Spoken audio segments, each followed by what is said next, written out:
Me as an artist, I'm really open to change and open to expand to Detroit. Like, I don't want Detroit to be the same thing. Like, I want us to be open and to become something bigger, something better, and not see change as negativity all the time.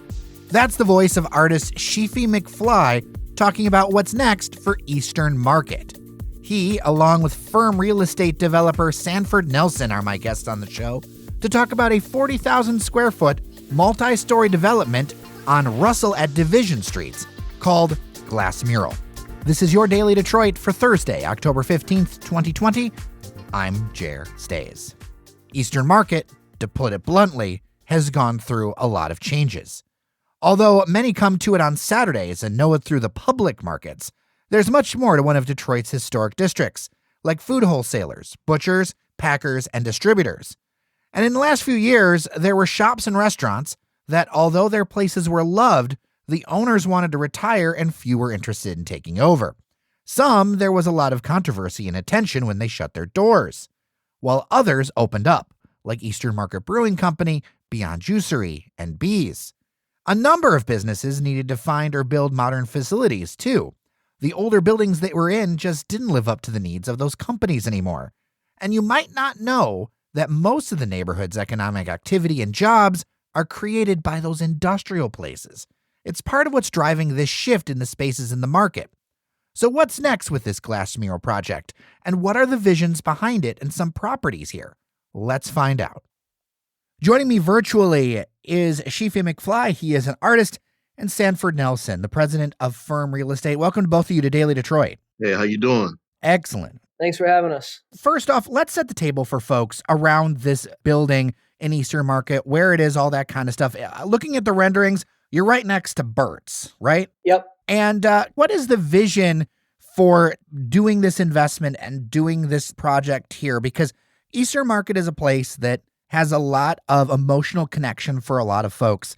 So what were your thoughts behind this new project? When you think about those different elements that make up the identity of the neighborhood, it's a very public space. It's a place where Detroiters and people from the entire metropolitan area and even other states will come to visit on a weekly basis. So that's really been a focus for us, is how do we continue to develop within those categories. And for this project in particular, it's a retail and office building. So the ground floor will have retail space, and the focus will absolutely be local Detroit or Michigan-based companies for that ground floor experience. Eastern Market has been a place where local entrepreneurs have been able to thrive by opening businesses of all different kinds, and we want to stay true to that. So can you talk a bit about the timeline for the project, the design, and the inspiration? The demolition has already commenced. We're hoping to start construction spring, summer of 21.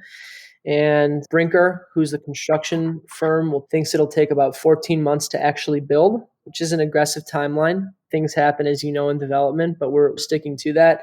And I think, Jerry, this is a really exciting, innovative, and experimental project. And MVRDV, who's based in Rotterdam in the Netherlands, and their founder, Winnie Moss, they're considered to be thought leaders in their field. So it's very exciting to see them do a project in Detroit. And they had done a project in the Netherlands in a farm town called Schijndel that they call the Glass Farm. So for anybody listening, check out the Glass Farm. But basically, MVRDV was tasked with reinvigorating this town square. And they spent a lot of time in community meetings talking with local residents. And they ended up surveying all of the buildings in the surrounding area, which were mostly barns that were 2 or 3 story brick, stone, or wood barns. And they photographed these buildings and they created this digital image of some of the unique design elements of the building.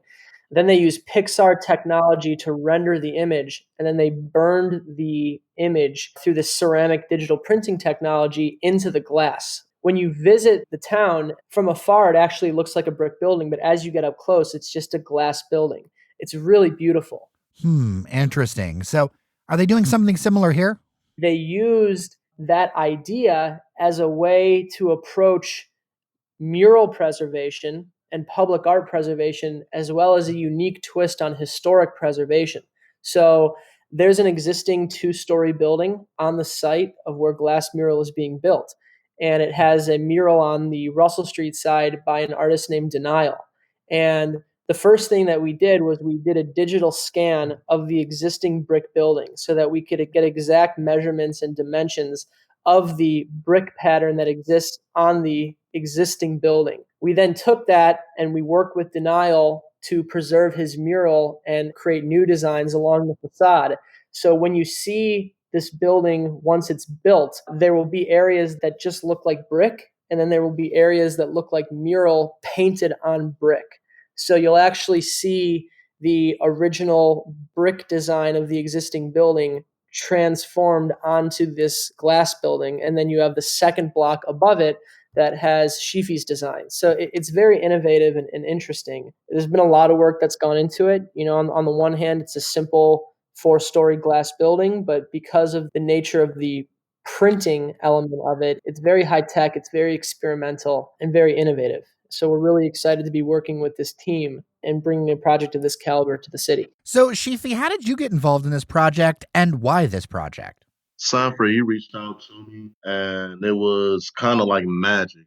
I lived in Eastern Market as well, so Eastern Market feels like home as well as like community driven to me.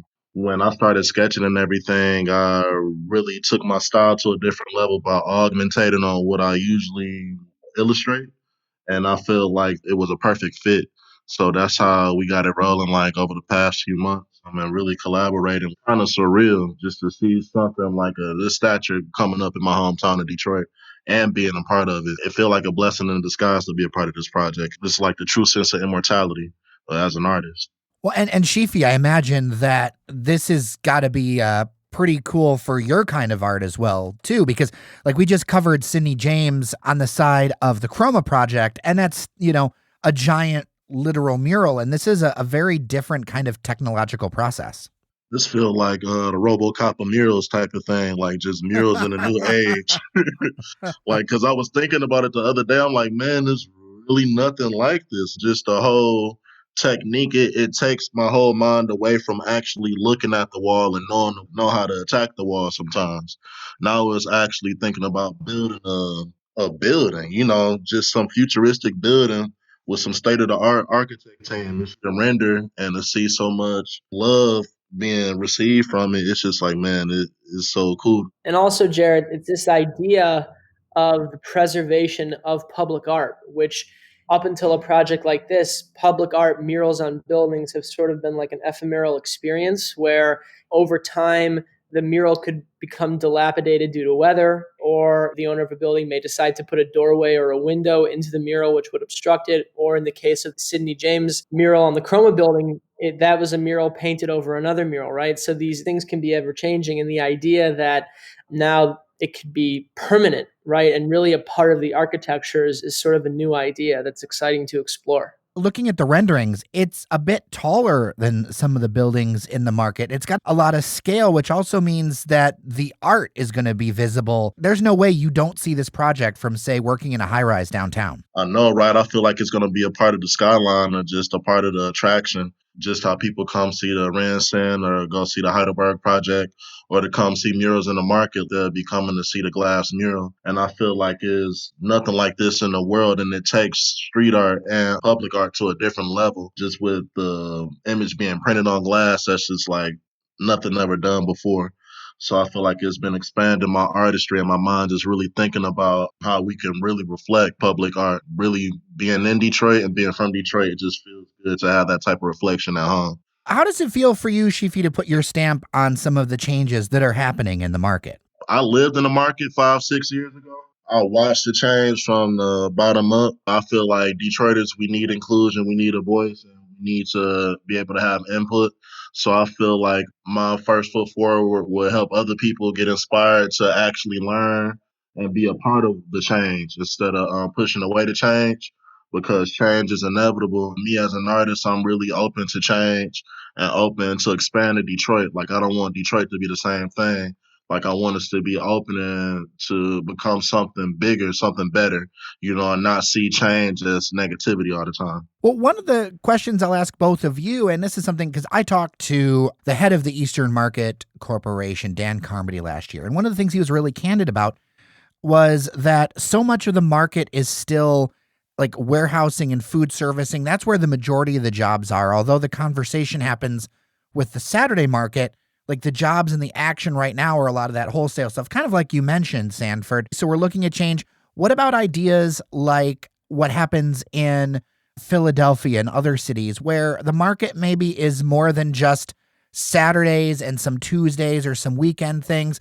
Because if you've traveled a bit, although Easter Market is beautiful and there's lots of opportunity, if you visited other markets in the country, they're active 7 days a week, sometimes 24 hours.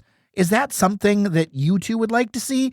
And what would it take to get there? Absolutely. Even Eastern Market itself, back in its, I guess, heyday, did operate more than just Saturday.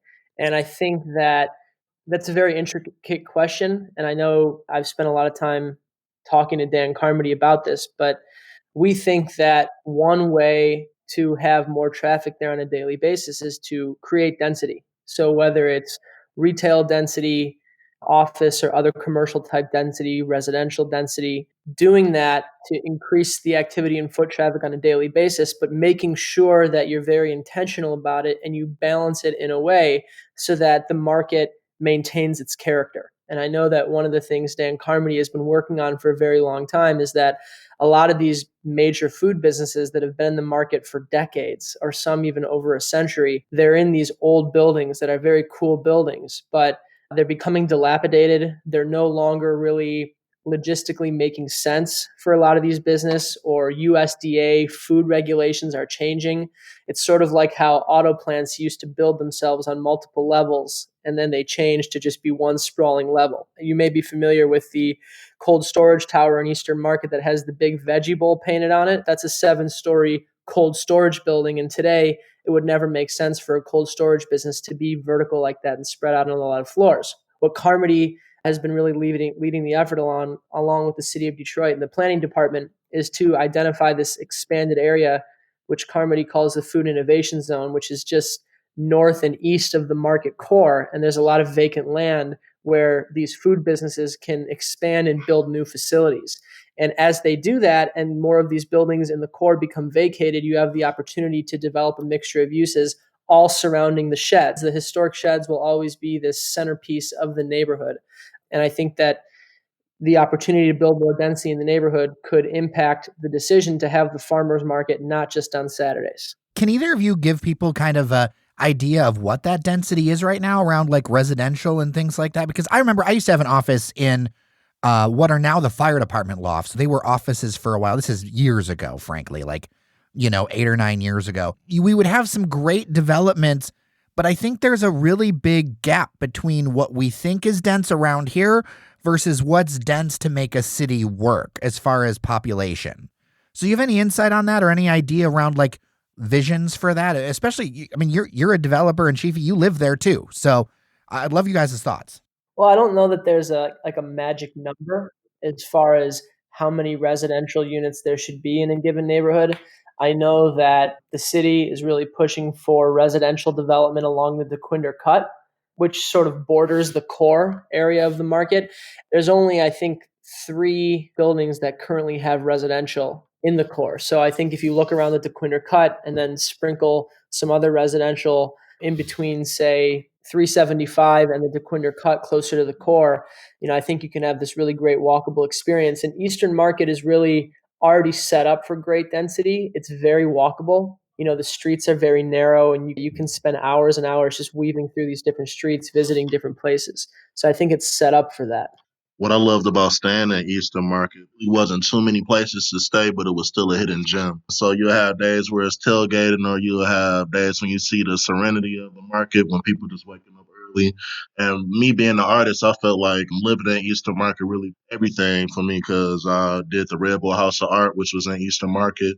Murals of the Market alumni, so I did that twice, which is also in Eastern Market. I don't know too much about what's being built for residents, anything like that, but I really did catch the market in a special time, and I feel like other people would like that gym as well. But we just have to figure out more ways to bring more people every day because after the weekend, it's dead sometimes, Yeah, well, I'm definitely interested to see how this project comes together as somebody who shops most Saturdays at the market, and I know how many listeners just Love these spaces, and to see that mural that's going to carry over, and then the addition of your work, Sheefy, pretty exciting. Your work has graced our town in a lot of wonderful ways. So both of you, thank you so much for your time today on Daily of Detroit. I really appreciate you.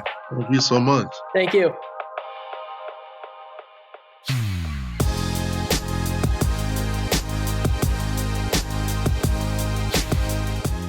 Well, after hearing that one, what do you think about what Sheefy and Sanford said? What do you think about what's happening in the market? What would you like to see?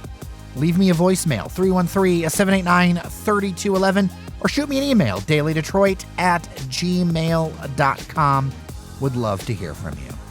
Before I let you go, I would be remiss if I didn't thank our members on Patreon at patreon.com/dailydetroit, who help keep this conversation going. You are all greatly appreciated. You can join us, get some swag. It helps out a ton. And with that, I'm Jairus Days. Take care of each other, and I'll see you around Detroit with a mask on. Talk tomorrow.